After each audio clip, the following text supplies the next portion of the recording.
Today's newspaper review around the world. Mr. Feni, great to have you. Great Malabites, good to have you. Good morning once again, Ayo. Good morning. Good morning, Rufai. Morning, sir. Yes, okay, let's now start the review with this day in Nigeria's newspaper of record. Of course, the lead story, ECOWAS leaders, it's time to activate counter-terrorism standby force. Promise gradual easing of sanctions on Niger. Set up committee.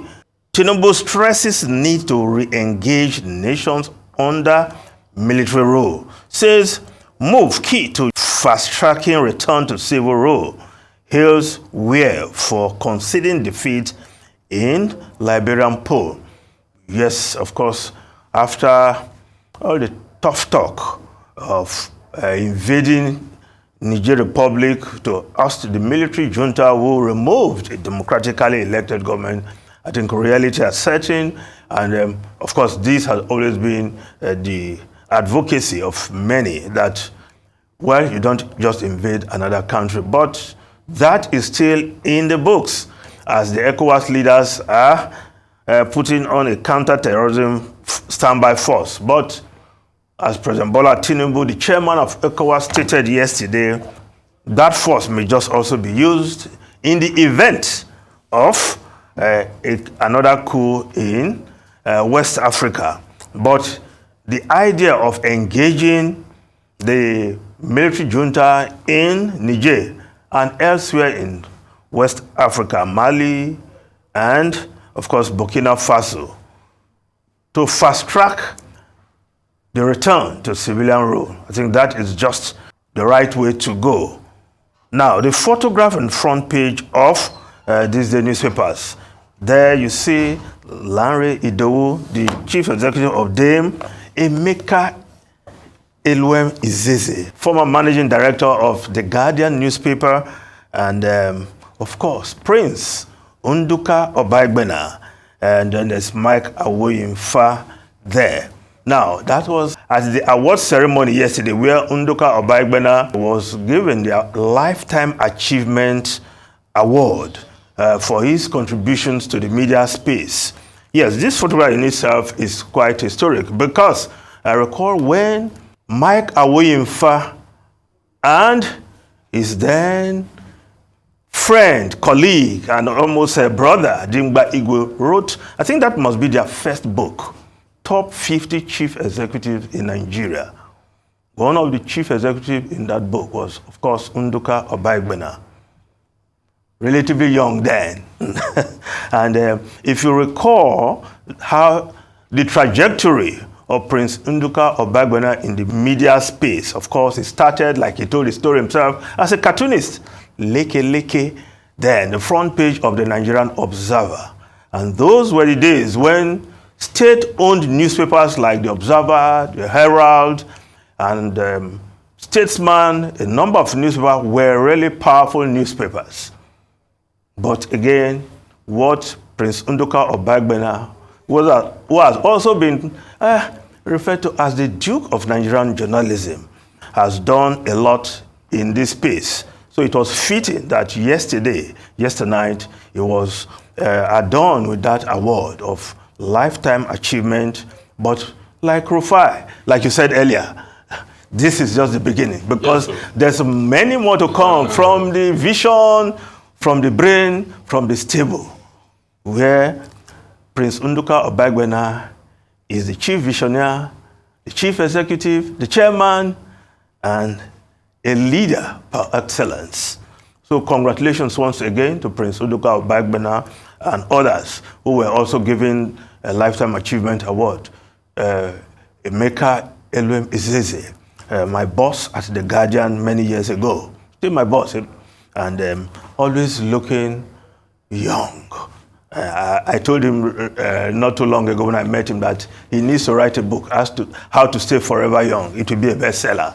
But I salute also his staying power as a journalist, and he has not retired, as it were. Of course, Mike Awoyinfa is also on the front page there, also given that award. Himself has been, when it comes to the soft part of journalism, he developed that, and obviously he's a master And I hope Mike Oyinfa has not retired, because I know many will still want to see what will come out of him.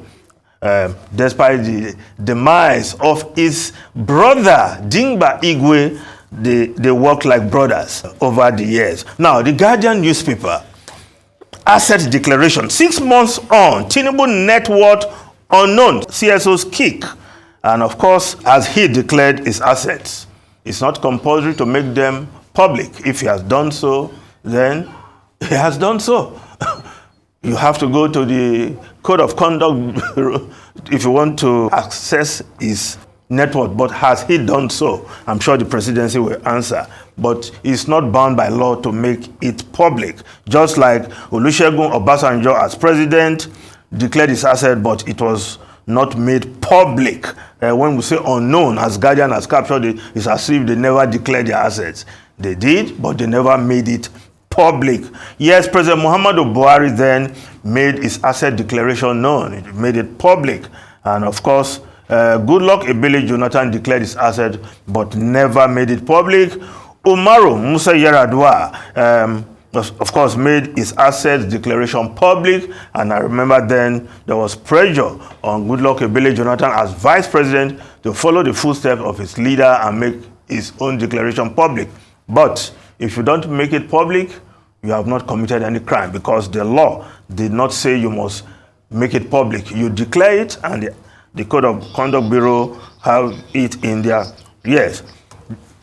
Then, of course, let's look at the Leadership newspaper. Person of the Year, Bola Ahmed Tinubu, according to the Leadership newspaper, for a can-do spirit that has marked him out as a quintessential politician, for bracing monumental odds to emerge as a candidate of his party, the APC, and winning the 2023 election, and for a raft of difficult but necessary decisions to reposition the economy. President Bola Tinubu is Person of the Year 2023.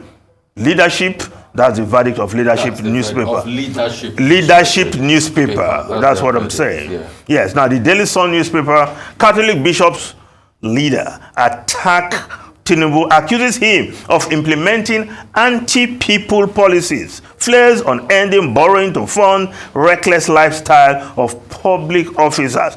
Now, the Punch newspaper, Dangote Refinery, diesel, Jet A1 hit market January, petrol delayed. Yes, piecemeal crude oil supply delays PMS. 2 others. Marketers welcome aviation fuel diesel production. Africa's largest refinery expects supply of 5 million barrels of crude beginning from late Tuesday. Now, if we just look at one foreign newspaper quickly, yes, because we are running out of time. Yes, one for the Times of London. We will win legal battles in Rwanda, says officials. Leaked memo shows 99.5% of challenges likely to fail. And officials of the Rishi Sunak government are saying with the new law, 99.5% of any challenge that will come against the movement of migrants to Rwanda will fail. Rufai and Ayo. As we wrap up, because there's no time, there's this video making the rounds as Grass Rishi Sunak when the Dutch PM came to see him. How the door of Downing Street was locked and he was struggling to open it. Some people say it's prophetic that the door of Downing Street is already locked against Rishi Sunak and it will happen with time. Let's see as the elections come up. But Leadership newspaper saying President Tinubu is Man of the Year. They have a right to their own opinion. Yeah, but the truth of the ground is a lot of President Tinubu's economy have hurt and harmed Nigeria. Look at importation, for instance. Look at the pain people are facing. Look at fuel subsidy removal. Look at a lot of pain people are facing.